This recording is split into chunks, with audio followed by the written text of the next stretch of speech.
All right. Good morning, everybody. My name is Anthony Vulin, and I am the owner and broker of the collective. I am a board member for Greater LA Association of Realtors and 2021 president-elect. I'm excited to be here today to help you figure out how to improve your business. Um, so the class is called 4 Steps on How to Double Your Business Within 12 Months.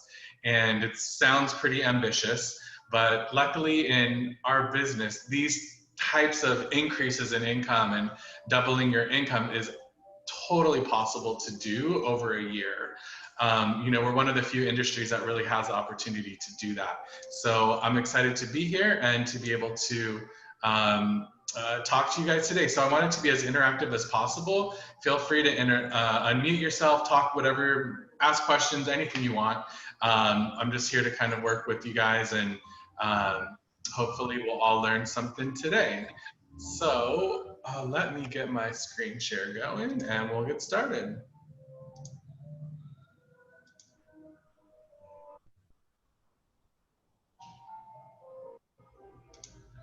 So this is my second class that I'm doing over Zoom. So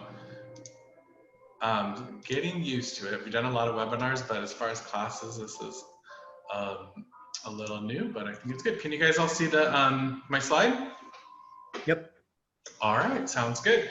And again, feel free to chime in anytime with any questions or anything that you're going to do. So letting one other guy in. Okay.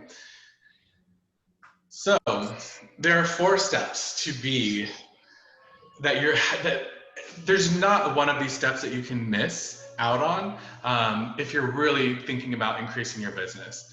The first step is being mentally prepared, right? We have to have our mind in the game. We have to be 100% mentally ready to play, to be part of this business. And that's, to me, the number one thing that you have to focus on. It has everything to do with mindset, everything to do with being mentally ready. The Dodgers had a pretty amazing week, and this is one of the most historic Dodger players and players of all time. But you can see he is ready to go, and that's kind of was a great image that I saw where it really resonated with me. It's like if you're not mentally ready every day, then it's going to be very difficult to build your business. So this is the first thing that we all have to really, we all have to really work on, especially now during COVID, right? Where we're inside, we feel like we're trapped a lot, that our lives are totally different. Our mental health is more important than ever, and we have to spend more time thinking about it, than ever. So being mentally prepared is huge. Is there anything that you guys are doing right now to kind of just stay positive, to have a good mindset, to be ready to respond to action? Anything that's like working for you, any of you? Okay, that's okay. So let's go to the next slide. Stop being afraid of what could go wrong and start being excited about what could go right. I think this is, something true that we all really think about is, a lot of times we don't take action and we're not in the right headspace because we're afraid that we're going to make a mistake, or in our business, it's a relationship business, right? So we're afraid if we maybe make a call and ask for something, we might lose a relationship or we might bother someone. So stop being afraid of what could go wrong and start being excited about what could go right. Focus on the positive on this. We really need to have a positive and healthy mindset moving forward. And your life is as good as your mindset. Mindset is everything. If your head is not in the game, there's so many great books. There's so many amazing things that we can do to improve our mindset, to get ready to go. For some people, maybe it is talking to a therapist. Maybe it's talking to friends more. Maybe it's having affirmations that you say every day. But whatever it is for you, mindset is the first thing that you have to work on before your life can change. And the title of the class is, doubling your income, right, within 12 months.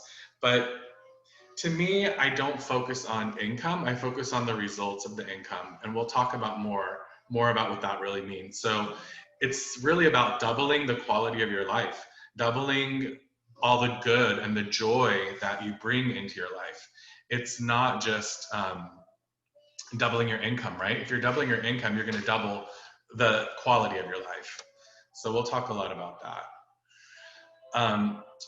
In this same topic of mindset and being mentally prepared, some other things that come into play with that you can do to help you build confidence, because confidence is a huge part of our mindset. And if we don't have confidence in our business and our abilities, that also will be a hindrance of helping us to take action. That confidence will help us to do what we need to do. So some ideas I have, and if you guys have other ones, I would love for you to chime in on that as well, is know your market. Stay on top of the MLS. We're not going out and seeing as many properties as we did because of COVID. There's not brokers opens or open houses, but all the data is still on the MLS. There's so many more videos out there now than there were before. So we have to take the time to understand our market and what our inventory is.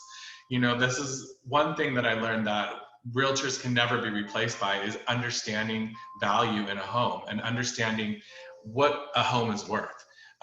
We know that Zillow and Realtor.com, all of those other sites that try to give a value to our buyers and sellers, are not accurate. They will never be as accurate as a realtor will. And that's some of the biggest value we really have in our business, is being able to understand what value is in a home and letting our buyers and sellers know that, to protect their wealth, so they're not overpaying when they're buying, or they're not underselling when they're selling. So know your market, especially right now. Understand your inventory. Take a little extra time in watching videos on homes and knowing what's going on in your area. You never know what your next listing will be, and if you're not prepared, that can definitely make or break you getting that listing. I can't say right now that my experience as far as listings, I'm starting to go on listing appointments where the seller is interviewing more than one realtor, is becoming a little bit more common right now. For a long time, it was just, hey, relationship based. Cynthia, you're the best realtor. Let me call you. I was referred to you by my friend. List my house. And those are the best deals we can get. And those happen when you have great relationships. But right now, we're really trying to keep our business going because there's a lot less deals. So I think our strategies of spreading out and trying to really build our business right now is a little bit different. So we're going to come across listing appointments where we are going to be going up against other agents. And trust me, one of the things that the sellers want to know is, how well do you know that market? How well do you know that neighborhood? How confident are you in pricing this home? And that's so important to show that guidance to your sellers. So knowing your market's really key. Always be reading a new book. Education is really key. There should always be something that you're reading to improve your skills. And it can be reading about mindset, simple as that. It can be reading about a biography that's going to motivate you. It can be just simple knowledge that you're interested in, learning about our industry or different blogs. Podcasts, listening to podcasts can be huge too. There's amazing motivational podcasts that are out there, and also educational podcasts, about our industry. Those are so important to do. You might want to say, hey, on Wednesdays, I'm not gonna watch anything on TV today, but I'm gonna spend an extra hour and a half listening to a podcast that's gonna inspire me to do something, or it's gonna teach me something about my business. Podcasts there's so many great ones out there, and they just keep getting better and better. Having a coach is an amazing source of motivation and keeping your mindset focused. Really, really important. And affirmations, I didn't really understand what affirmations were until I took this class on how the brain works. And I never believed in them. I just thought they were kind of silly, but affirmations really, really can change the way we think, and the way we think and the way we feel. And the way we feel is directly correlated to actions that we take. And those actions are going to bring us results. So these affirmations of saying something like, one thing I was struggling with when I took that class was I would always say, I'm too tired. I wake up tired in the morning. I would love to get to the office earlier and start my day, but I'm too tired. I'm too tired. So one of my affirmations was, as soon as I would wake up, I say, um, good morning. Today is a great day. I have so much energy. I'm excited to start my day, and I feel great. And just something as simple, and like, to me it was kind of silly. I'm like, okay, whatever, I'll try it. Something as simple and as silly as that sounded to me, over time, your brain hears it and starts believing it, and things start to change. So I would say it, and then I would also have ones that I would tape onto my mirror. So when I was brushing my teeth, that would be another reminder for me to do it. And there were things that actually really, really worked. Like another one was, I was snacking a lot on bad foods, like later in the day, like 4 o'clock. I'd be like, okay, I want to go to Starbucks and get a muffin and a latte, or something like that. And then I would create an affirmation that would say, you know, um, these foods don't make me feel good. I don't need them. I feel really great when I don't have them, and I have whatever, almonds instead. But affirmations can be key, as simple or as silly as they might sound. They really change the way you feel over time. Our brain doesn't know what's real as like a real life experience and what it just sees or hears. So this class taught me that we're really always being brainwashed. No matter what movie we're watching, no matter what we're reading, who we're talking to, whether it's real or not, our mind believes that it's real, and we react to that somehow internally. So if you're saying things over and over again, almost like in hypnosis, our mind starts to believe it, and we start to actually change. If you're watching movies where there's just a lot of negativity and violence always happening, that becomes part of who we are, and we experience that, and it's traumatizing to us. So be aware that our minds are taking in everything we see and hear, whether it's real or not. So um, we can use that to our advantage in a positive way by affirmations, and then also anything negative, be aware of what you're taking in and try to eliminate some of those things in your life. All of these things are going to help with mindset. Anybody else have any other ideas or comments with mindset? I know it's kind of weird on a Zoom just with this, but if you have anything to say, please chime in anytime. Okay. And let's go to the next slide. Next is going to be being physically prepared. Okay, so the first thing is mentally, right? Obviously, our mind has to be in the right position to be able to accept opportunities.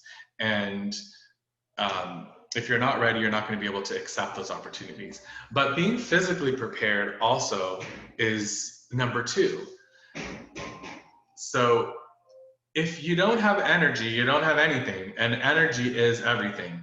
To me, like a great example of energy that always pops out to me is the Tasmanian devil. He's just crazy. He's always spinning around, running around, and just has crazy energy. And there's some people that I know that just naturally always have energy. I am definitely not one of those people. I'm one of the people that has to work on it all the time. I'm extremely busy. I have my hands in so many pockets, and everything that we're doing mentally, we're expanding energy on, and we have to take time to refill that. So energy, if you don't have the correct amount of energy, you're not going to be able to do the things that you need to do. So what creates energy, right? We all know this. These are basic things, but I'm telling you, these 4 steps are key. Mindset is number 1. Number 2 is having that physical condition and energy. And these are things that will help with that. So obviously making sure you're getting the correct amount of sleep. Meditation to recharge. When we expand our energy and expend it, meditation actually can help us recharge in the middle of the day. So if you start getting really tired around 3 o'clock, take 10 minutes aside and just close your eyes and think and just rest and refocus and regroup and just, clear your mind for a while. That has actually been proven to bring back energy. So sometimes, we need that in the morning, or we need that in the evening, meditation and just you know, whether you're praying or just setting new intentions out or just saying things that you're grateful for, all of those different ideas are ways that you can meditate. And they're so important to maintaining our energy. And it should be something that's part of our regular practice. So maybe setting an alarm on your iPhone at the times that you do get tired, and starting to remember to meditate at those times. But at least, you know, clearing your mind in the morning and the evening, these are great things to do. So when we are fueling our body, right? To me, someone told me food is either it's either medicine or poison. You know, so look at it, if you're looking at it at that, you know, for a while, that might change your mindset on how you look at food. But food is either mindset, is either medicine or poison. And how you're eating is extremely important. So making sure that you're not having too much sugar, too much white flour, all of those things create inflammation and inflammation in your body, including our minds and our brain, right? So if your brain has inflammation in it, you're not going to be able to think as clearly, and you're not going to be able to make as good decisions. And good decisions could be, hey, I'm trying to start a new habit. I'm trying to do something good for myself. You won't be able to focus on even creating your new habit if your brain is inflamed and you're not able to think clearly. So diet is really key. Anything that's anti-inflammatory is really big. So not having dairy, not having too much sugars or refined, you know, flours and things like that obviously are huge. You know, diet is going to be really key. Be aware of what you're putting in your body. That creates so much energy. Exercise, obviously, as well. Exercise is a way of getting rid of inflammation, as well as, you know, moving your blood flow around. And oxygen and water are like the two key elements that really help us maintain and build our energy. And exercise helps us to keep our veins moving, keep our blood flowing, to bring oxygen to our brain. So exercise, and you know, when we talk about oxygen, breathing exercises are actually really helpful as well. There's so many new studies that are coming out now that are saying how important oxygen is. And if you can take several times a day just to breathe, to take really deep breaths and to clear your mind and to breathe out, all of that oxygen will also help get in your mind, reduce the inflammation, and help you to make better decisions and to be more excited and have more energy, have less depression. All of these things are going to happen through exercise and through oxygen. Water is doing the same thing, you know, having. You know, Yeah, go ahead. I just want to say about exercise and something that I do that's really simple. I have a mini trampoline, and just to stand on it and bounce up and down, move your arms, you would be really surprised at the energy and how it just gets your blood flowing. I do it when I get up in the morning, and I'm like, I'm charged and I'm ready to go. So a mini That's so trampoline awesome. is small, compact, and it is really great. Yeah, mini trampolines are huge. And, you know, I've also learned recently too that, you know, by bouncing and moving around on that, you're clearing your lymph nodes. And our lymph nodes are our biggest Yeah. filtration system. And anytime any little bug is in our body, it's filtering it out. And you have to move those lymph nodes to clear them. And that also has a lot to do with energy. Yes. Awesome. Great idea. So next step, taking action. So first step is getting your mind ready, getting your energy levels ready. Then we have to do something about it, right? So taking action is really is everything. This is going to be one we're going to talk about for a little bit. And responding to action. So, you know, the first picture I had was we have Mr. Kershaw pitching, and then we have our batter responding. He's mentally ready, he's in physically fit condition, and he swings, and hopefully he's getting a home run. But if we don't have, the energy level and the mental level to be ready, we're not going to be able to respond to action or take action. And we need to be able to do both of them. So here's a sheet that I've created that I think has been, for me, the number one way to keep me focused and to get things done. So if you have great mindset already and you have great physical energy, this sheet alone, I think, can help you to double your business in a year if you really, really do this. So this is a weekly focus tool, and I think this is really, really such an important thing that will help you stay focused long term. It has to do with goal setting, and it has to do with accountability. So I'm going to stop sharing my screen and then write on my board here for a minute to give you guys a few examples. So I'm going to recreate this. So this top bar that we have on this is going to be your yearly goals. The second bar is monthly. And then the bottom is our weekly goals. So I know it's a little difficult to see, right? It's not super clear. But yearly goals on the top, monthly goals, next bar, and then the bottom is weekly. And I'll email all of you guys this sheet as well, so you can have it, and it's a Word doc, so you can create your own or do whatever you want with it. But this tool is so important. So yearly. So let's just say, yearly goals, all we want to focus on right now is maybe just this year, 2020. We want to just end this year really strong. So that's fine. So for over the next 2 months, what are the main things that you really want to get done in your business to be able to increase your business or to reach what your personal goals are? Things could be, I want to do, how many listings do you want to have? I want to have 2 listings, and I want to have 3 buyers that are closed. And I also want to talk to every single person in my database. So I want to get a couple listings, I need to get 3 buyers that I work with, and I want to make sure that I have the opportunity to call everyone in my database to connect with them, say happy holidays, hope they're doing well, just reconnect with everyone.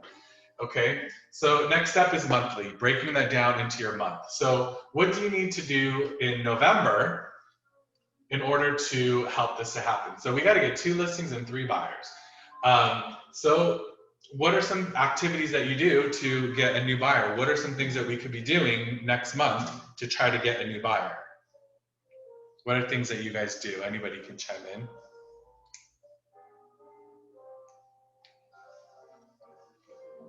Okay, I'll give you some ideas. So, and to get a new buyer, obviously,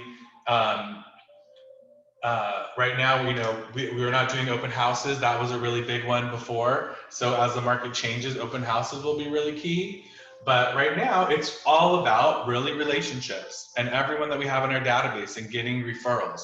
So if we want to look to try to get a few more buyers, we need to ask for that business. We need to reach out to people.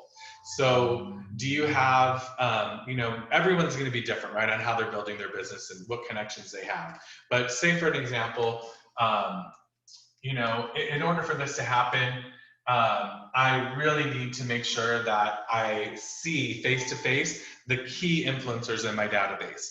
Like I need to I have 2 CPAs in my database, I have 3 business managers.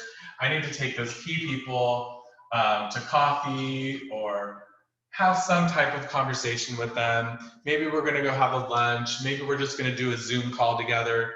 Right now, a lot of my connections that I have, we're just doing Zoom calls, but we'll be on the call for 45 minutes talking, but it'll be through Zoom.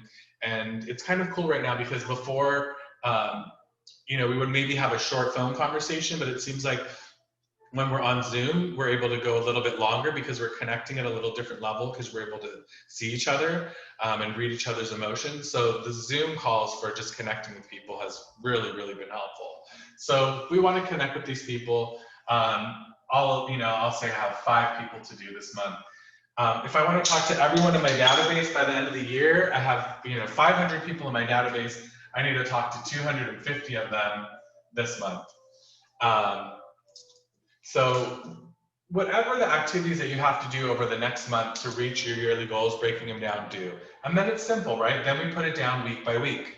And next step is 250 people that I need to call by the end of the year. So say it's about, what is that, like 60 or so people I need to call week 1. So I'm going to need to call 60 people on my first week. So I'm breaking it down so I have actionable items to do for each week. Then for my 5P coffee people, you know what? I'm going to set up 2 appointments this week, and then we'll wait till the next week. So all I want you to do is focus on 1 week at a time.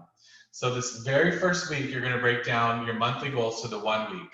Then at the end of the week, when you have all those items down that you want to do and accomplish for the week, you meet with someone. So I love to do the accountability sessions on Fridays and then kind of start my week and everything else through the weekend. So on Friday at some point, have a conversation with accountability partner. It could be your coach, your office manager, another agent in your office, anyone who's willing to commit with you every single week, just to review your sheet. So what would that conversation look like? And they're short, they're maybe 10 minutes, 15 minutes max. So it would go, okay, so here are my yearly goals that I want to do by the end of the year. I broke it down this month. These are my things. These are my action items for this week. 60 calls. You know what? I only got to 50 of them. So I'm going to put a little red circle around it. My 2 appointments, I did them, so I can highlight that in yellow. And then maybe have a conversation with the partner. I wasn't able to do the 60 because I was planning on doing them yesterday, but I just got busy. I got a call for a listing appointment and I don't know, I didn't do it, blah, blah, blah. Okay, so is there something you can do or you could have learned to make sure that that doesn't happen next week? Maybe there is, maybe there's not. Well, I guess I could have just did it later in the day. Or you know what, maybe I shouldn't have waited to the last minute. So next week I'm going to try calling all my people, getting that done the first 2 days of the week instead of delaying it. So now we're down 10. So for this week, for the next week, we'll say, okay, these are my goals for next week. So next week, I was planning on doing 60 every week, but now I have to make it up. So now it's 70. And I'm going to continue. I'm going to do 2 more appointments this week and move it on. So the questions that you're asking each other is, what did you accomplish this week? What did you not accomplish? Why didn't you accomplish it? Is there anything you can do differently next week to make that happen? And lastly, this is a really important one. Is there anything that you're lacking or missing in order to make these things happen? Like, is there just a skill that you're not good at yet and you need help with? Maybe you need to practice scripts. Maybe your time blocking isn't as great and you need a real calendar and reminder system.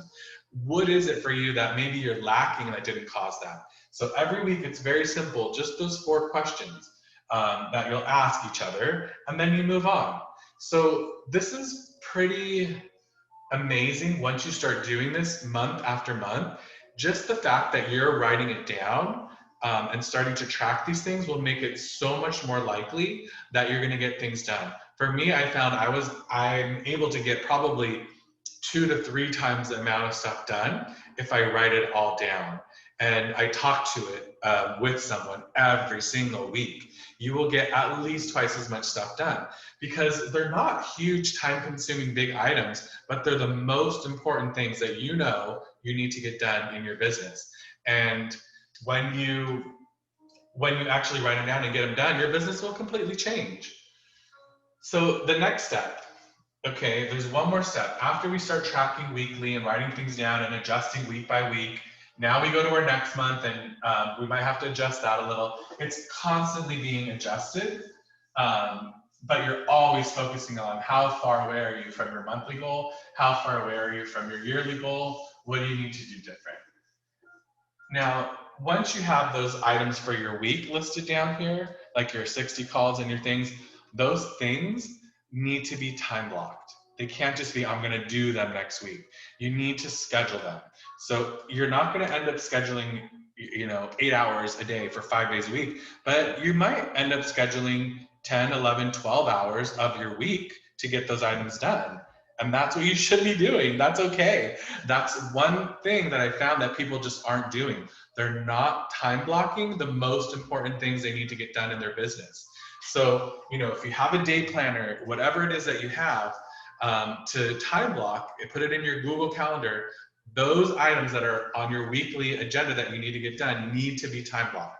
That is one, crucial step. And then with that, when you have that day planner, if I'm coaching an agent, I want to see those two things. I want to see this whole sheet done, and then I want to see their day planner. Like, what are they doing with their time?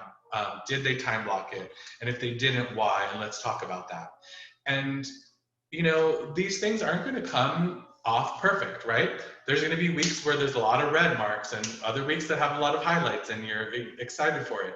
But it's a new skill, it's a new habit that you might be creating, and it's going to take a while to get great at it. So don't be too hard on yourself. Just start it and try to do it. And if it's not perfect for a while, it's okay. Just try your best to get a little better at it as you go on. And as you do, and if this becomes a habit of tracking your goals every single week and time blocking them, this skill, I promise you, is going to double your business in the next year. Just this skill alone. This is, to me, kind of like the secret to success of staying focused long term. A lot of stuff we've been talking about in our office has been, okay, you got to do little steps for a long time to be successful. We know, for an example, if you're starting a farm and you start sending out mailers, if you do that consistently every month for a couple of years, you're going to start getting results. If you do it here and there for maybe a month here, a month there, for a couple of years, and you've only sent it out maybe 9 times instead of 24 times, you're probably not going to get those results. So it has to be small steps that are consistent over a long period of time. And that challenge to do that is, to me, the hardest part about our business, because we're holding ourselves accountable. We're not having accountability partners like we probably should. And life happens, our emotions change. Things happen with our family. Things happen with the city we live in, just things happen to us with our health. And it derails us from staying on that path that we know we want to do and we can do. It's not hard to do those tasks. We know we can do all those things, but it's very difficult to do it for a consistent way over a long period of time. We all fall off. So this tool to me has been the best thing to keep me focused over a long period of time, because it's goal setting and accountability. Those two things alone will absolutely increase your business by a really big margin. So do you guys have any questions about those tools or about that?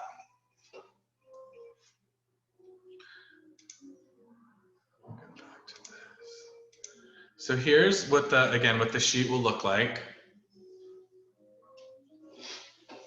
And I'll email you guys all an example too. Now you'll notice that there's a white area and then there's like a beige area. So the white area is all of your business goals. In the beige area, feel free to use that, since you're tracking things, we need to be balanced in our life, right? Anything also that's personal there. So it could be regarding your mindset. It could be regarding your health. It could be regarding relationships. Anything that you want to improve on or track, you can write it in the shaded area. So since you're doing this all for your business, I definitely recommend, we don't want to become imbalanced and just focus on business. Write some personal things in there too that you can track and improve on as well, because we all have a lot of those to do. Okay. Lastly, now, I mean, I always want to say like, this is the most important one. This is the most important step. This is the most important step. They're all important and they're all needed. Um, but really, I think this is the most important step. That's why I put it last, is being really emotionally prepared. And what does that mean? Like, to me, it's you have to understand why you're working. You know, it's like you're not working so you could close 20 deals a year. You're not working so um, you can sell REO properties. We're working because we're using this business as a vehicle to achieve what we all deserve and want, what our big purpose is in life. You know, it's taking care of our family, it's being able to travel, it's being able to, give back to charities that are extremely important to us. It has to be something that you're emotionally attached to. And it's a really difficult thing for a lot of people to figure out. And it's something you really have to think about. What are your core values? Who are you? And that's going to really help you figure out what your big why is.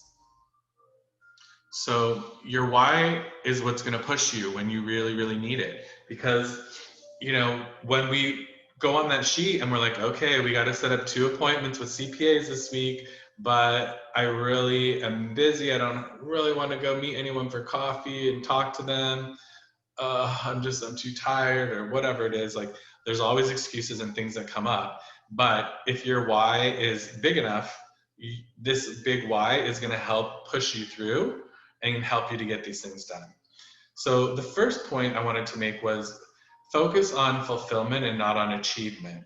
So when you're writing those goals, for your yearly goals, say I want to have 10 listings this year, don't focus on those 10 listings, but focus on what will those 10 listings bring you? What will those 10 listings do for your life? How will those 10 listings affect your family and your friends? How will those 10 listings affect you emotionally and mentally? Um, what will those 10 listings do for you on a personal level? Don't focus on those 10 listings. So if you want, on the back of that sheet, write those things. My goals this year are to be able to take my mom to Italy next year. My goal is to get rid of this stupid credit card debt that I have. My goal is to pay off part of my mortgage so I can get a duplex, somewhere else. What is it that you're really trying to do? And there has to be that emotional attachment for you, so focus on the fulfillment and not on the achievement. I think that this is also a big mistake that people make. When they do their business planning, they focus on their 10 listings, but they don't focus on what those 10 listings are going to do for them. And that emotion to close 10 listings for most people is not as strong as the emotion behind what those 10 listings are actually going to do for you in your life. So the emotion has to really be there. So once you start writing those things down, you understand, okay, this is what I really want to achieve over the next year, and why you're wanting to do that. Sometimes we don't believe it or think we deserve it, or it's too big of a goal. We've never set a goal. We've never doubled our business before. So, if I was able to pay my mortgage, twice as fast, or pay double payments every month, that's a huge step that, I'd be able to take.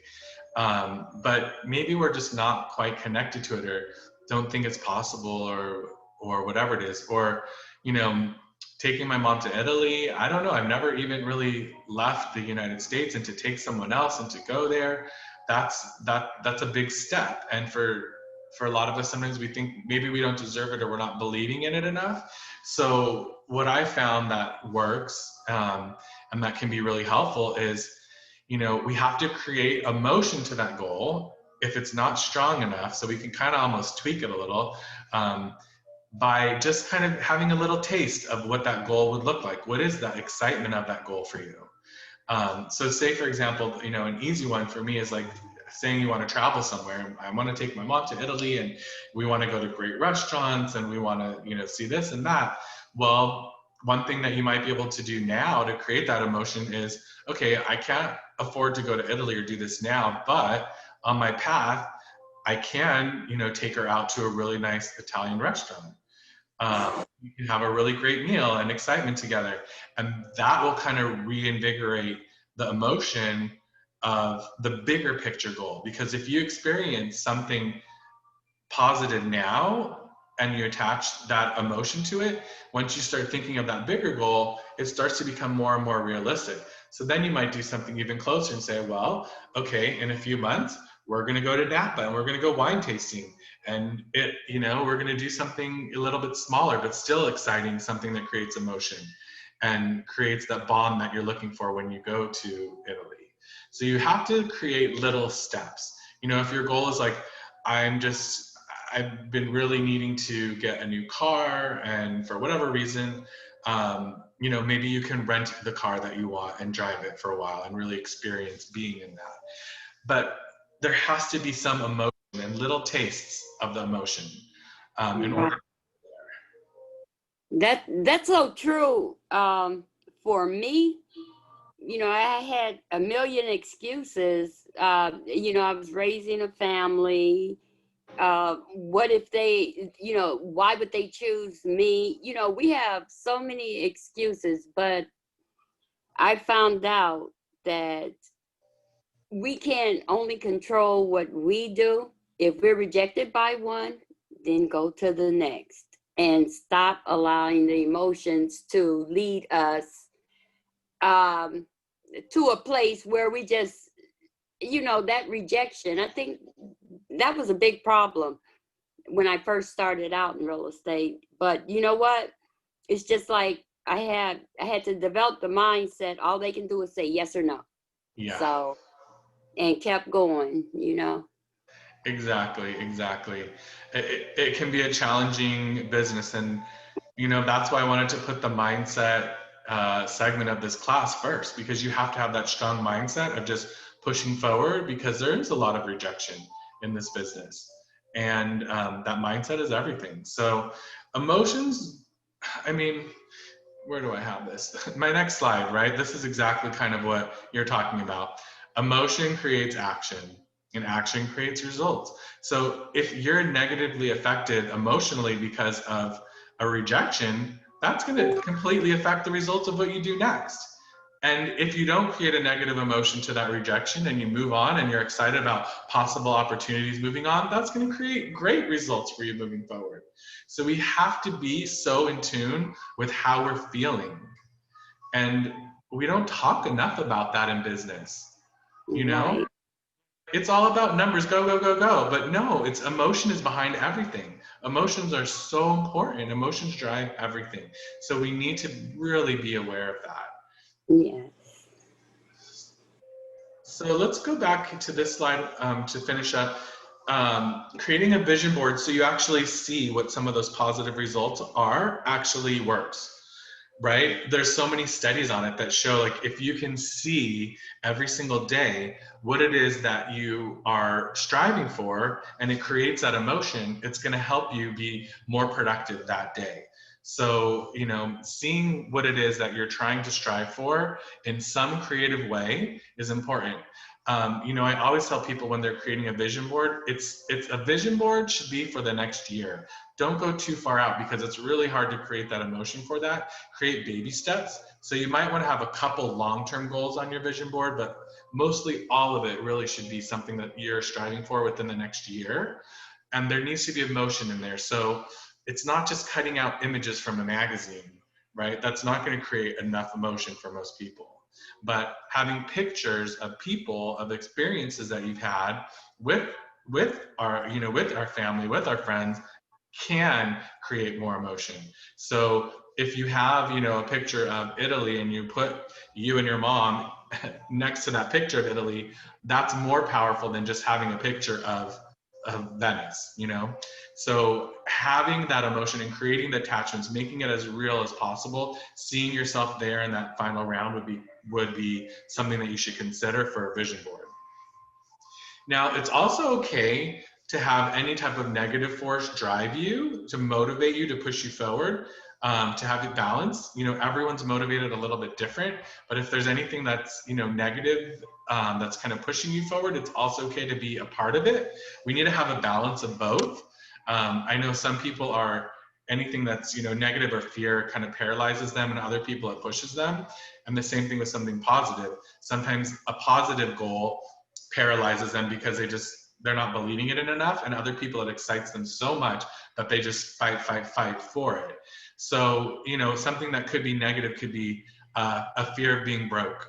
You know, there was a time for me, this is a big motivator for me. You know, when I started in the industry, I was broke. I had no money. I would do whatever it took to survive and to keep pushing. And that kind of fear is still behind me, where when my business is not consistent or growing, it's something that motivates me and pushes me. So if anything, any little negative thing happens in my business, it actually motivates me to work harder.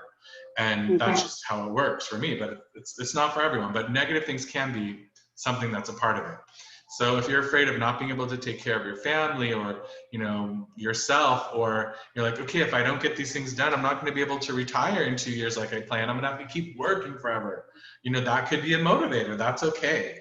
So just be aware of what those things are, and figure out what it is for you that's really going to help kind of push you towards what your end goals are.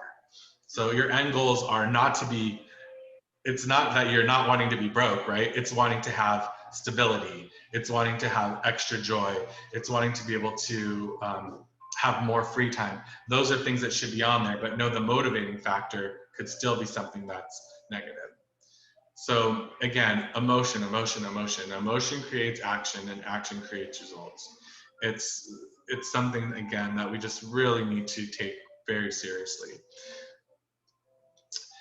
So no one ever finds a life worth living. One has to make it worth living, by Winston Churchill.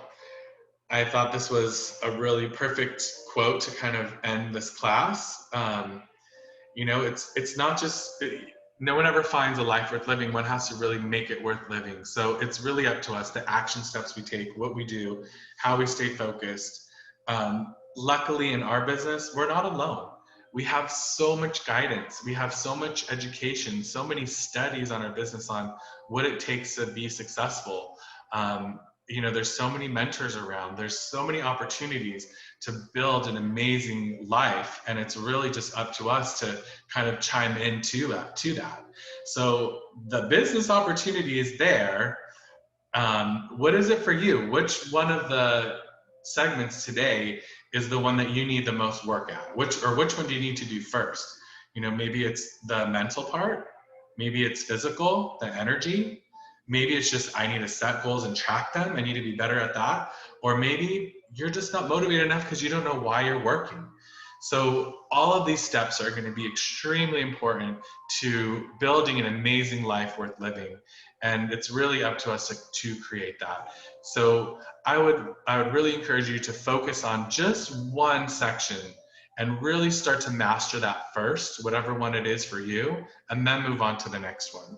You know, don't take on too much to start, but really try to dive in on one of them, get good at it, achieve it, celebrate it when you do. And when you know that you've been able to improve and overcome something, the next section that you do, I promise you, will be so much easier.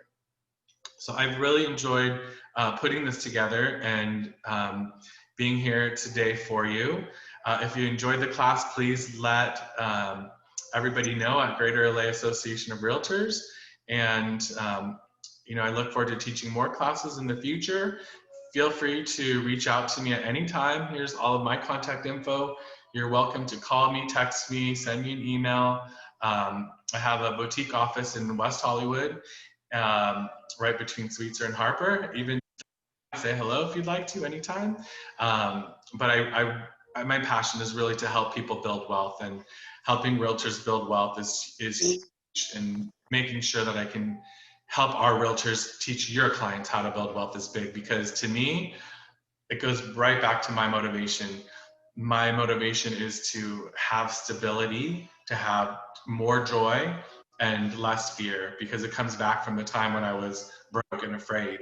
And I don't want any of you to be like that. I don't want any of my clients to be like that. None of us deserve to be in that position. So, see, I'm getting emotional right now. None of us deserve to be there. And that's why I do what I do. So, thank you.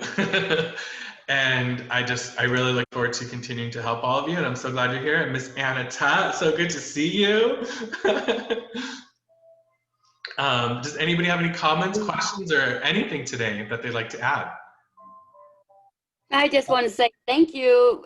This was totally a refresher, a mental refresher for me. So I appreciate it. Thank you.